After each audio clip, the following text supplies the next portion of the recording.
David Hurst, and I'm an engineer for Team Triple Slash, currently working on Magnetic by Nature. My name is Brendan Wanless, also an engineer working on Triple Slash. I've also worked on some of the visual effects, and lately I've been working a lot on level design. The first video game I ever played in my life was Mario World 3 on the Nintendo Entertainment System.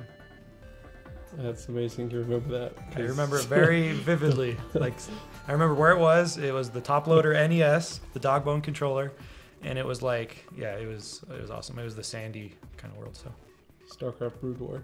Yeah, I played that a lot. Especially the most compelling part of that was the multiplayer over Battle.net. We've categorized the levels into three sort of themes or genres. We have skill-based levels where you're using a lot of the momentum and the physics-based jumping and repelling and propelling yourself, sort of an acrobatic style. And then the second one would be puzzle levels, where it's sort of slow-paced, there's not as much pressure, and you're figuring things out, you're manipulating magnets in certain ways and trying to solve these sort of puzzles.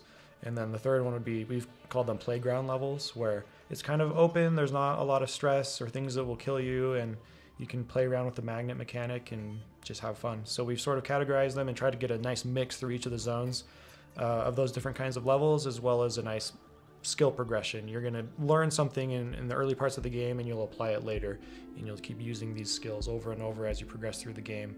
I think my love for level design came again from the StarCraft maps. That's all it is. There's not a lot of coding involved. It's just pure layout level design. So I think my ability to do that comes from playing so many platformers and well-designed games over the years and paying attention to what makes a good level. It's something that's pretty difficult. It takes a lot of iteration, and what I've seen is getting input and levels from the whole team has been really beneficial, because sometimes you can get sort of an inbred level design where I'm designing one way and it sort of stagnates. So if I can get a lot of input and other people, and I can use those ideas and sort of try to form it into a cohesive sort of theme through each portion of the game. Unlike other software products, video games require user playthroughs to test, and that is it's intrinsically difficult because you need players who have played your game a certain amount of time. So you can't have one person who's played your game a whole lot to really play test the early parts of the game, and vice versa. You can't have someone who's never played the game play test the end of your game. That's incredibly difficult. Magnetic by Nature has somewhat of a unique sound and music system. What it does is each level that you play has a set of layers of a certain song that it could be playing, and there's big props that go to our composer, who's Lance Montgomery, who's able to compose songs in 4 to 8 layers, any of which could be playing at the same time.